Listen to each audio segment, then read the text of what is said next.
Good morning, everyone. This is Nathan Lindorf with the Rational Independent. This morning's Reddit rant, we're going to talk about Bernie Sanders. Yay! Bernie Sanders. We have an article from Business Insider titled, Bernie Sanders Says It's Time for a 4-Day Workweek.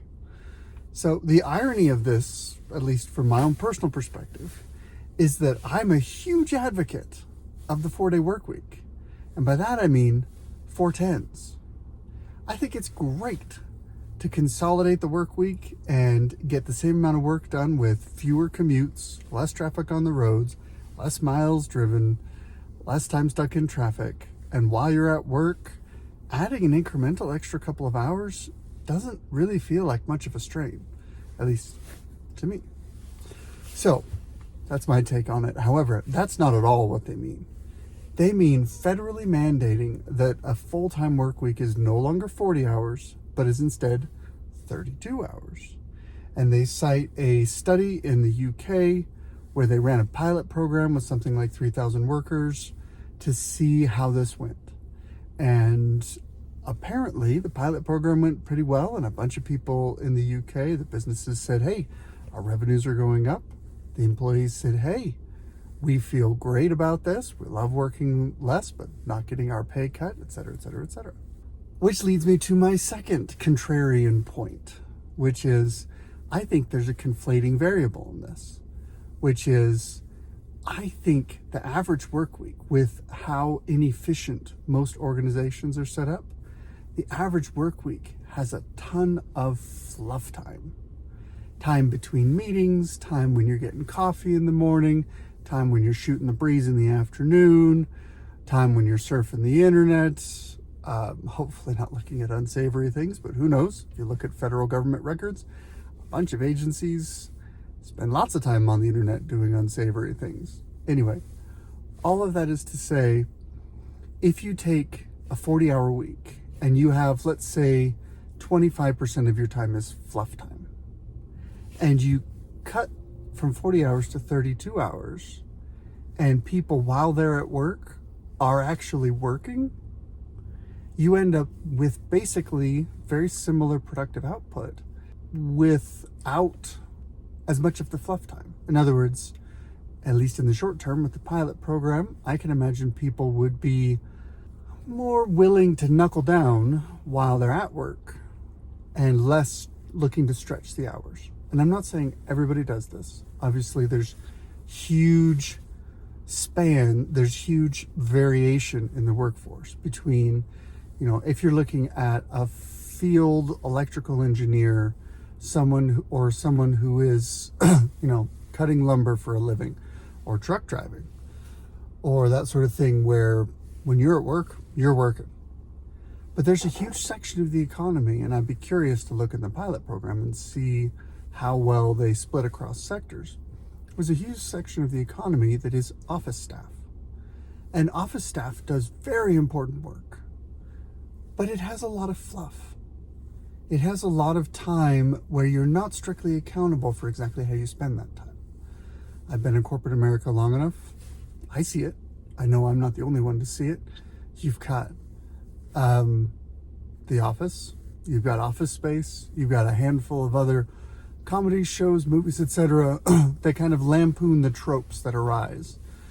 As an example, there's an episode of The Office that I find utterly hilarious on this point. So the character of Andy is a salesman who has a lot of enthusiasm, but often his efforts go awry. So he reads this motivational book, and because of a leadership issue, he ends up kind of acting manager for a day or for a time. And so he decides to motivate people, and he doesn't have money to give bonuses. He can't give cash, which is what everybody wants. So he gives prizes, and most of the prizes are junk, just not motivating at all. And he says, if you get a certain number of points, you can get these prizes. He's trying to get people motivated when he doesn't have a lot of resources to do it. It's a good instinct for a leader it's a good skill for a leader to develop. Well, he ends up saying that they can pool their points together, and if they get a certain pooled number of points, that they will be able to pick a tattoo to put on his rear. And the next few scenes, you see this office staff come together like a cohesive, well-ordered machine. People are, firing on all cylinders. They are hitting every phone call. They're following up. They're engaged with each other. All the drama is gone. All the fluff is gone. All the silliness is gone. Even the famously lazy character, Stanley, who takes naps in the afternoon because there's so little that he's willing to do. He's just running out the clock. Even he is like hustling and moving around the office when he is famously indolent. They hit this crazy goal in a day because suddenly they went from lots of slack time to actually operating at peak performance. It's a funny example, but it does illustrate the point. So this is one of the reasons why we have to be so careful when we look to implement government mandates that put weird, perverse incentives into the marketplace because of unintended consequences and because we can't always attribute correctly the reason why, correlation doesn't equal causation. The reason why we have A isn't necessarily because of B. As an example of one of these perverse incentives, health insurance in America is a huge mess. One of the reasons it's a huge mess is because it is typically tied to employment. But I bet you don't know why it's tied to employment. So in America, I want to say World War II, or the lead up to that, the federal government instituted price controls. Are hugely problematic. So I'm just going to say, not a fan. So they instituted price controls. Here we have a government measure designed to try and accomplish something. So now companies are operating and trying to maintain a competitive advantage in a marketplace where they can't raise wages. So if you're trying to attract top talent, if you're trying to attract someone you would gladly pay more than you're allowed to pay them, what do? Well, they started to offer as a perk health insurance. They couldn't offer additional cash bonuses, but they could offer certain benefits, namely health insurance, among other things. And this started a framework, kind of started a snowball rolling, because once people started getting their health insurance a certain way, it's pretty difficult to disentangle that, because once one company started offering that as an advantage, and the other companies similarly under price controls needed to compete, they also started offering the same thing. And in a relatively short period of time, that became the standard. Then you have several generations go by, and now it's just assumed that that's how you get health insurance. It's through your employment, which creates all sorts of weirdness. If you transfer to a different, if you want to move out of state for whatever reason, let's say you have a health issue, you need to move to a state with a different climate. You not only need to replace your income, you also need to reset all of your health insurance situation because it's not portable if you go from one employer to another. Let's say one of you retires, or I have a good friend who would have retired years ago. He's a cranky old cuss. Love him dearly, but he is cranky. He would have retired years ago, but he made it very clear to me that the main reason he was still working was because they covered the health insurance, because he didn't feel that he and his wife could afford to pay private rates for health insurance after he left. And so he was continuing to work. I'm very, very wary anytime a government program is proposed, a measure, and in this case, that's exactly what they're talking about. They're saying we need to institute a federal guideline, a federal regulation that says that full-time employment in America is 32 hours a week. I'm very leery of that kind of program because, as I pointed out just in this conversation, it's pretty easy to see that a bunch of confounding variables, a bunch of perverse incentives can often creep in and create very weird, twisted up situations in what would otherwise be a free market economy. We have a heavily regulated economy. which is unfortunate. But again, one of the things with critical thinking is acknowledging the world that we actually live in. And the world that we actually live in, we have a heavily regulated economy. One thing I wanted to point out is that this is Business Insider. And what's interesting is we have a quote from Bernie Sanders. We have a Washington Post report. We have 4-Day Week Global, which is a New Zealand-based nonprofit. In other words, they're clearly, by their name, they're advocating for this around the world. We have several quotes from that. We have a report of a Chick-fil-A franchise owner proposing a 3-day work week. You have the Congressional Progressive Caucus, who have endorsed it.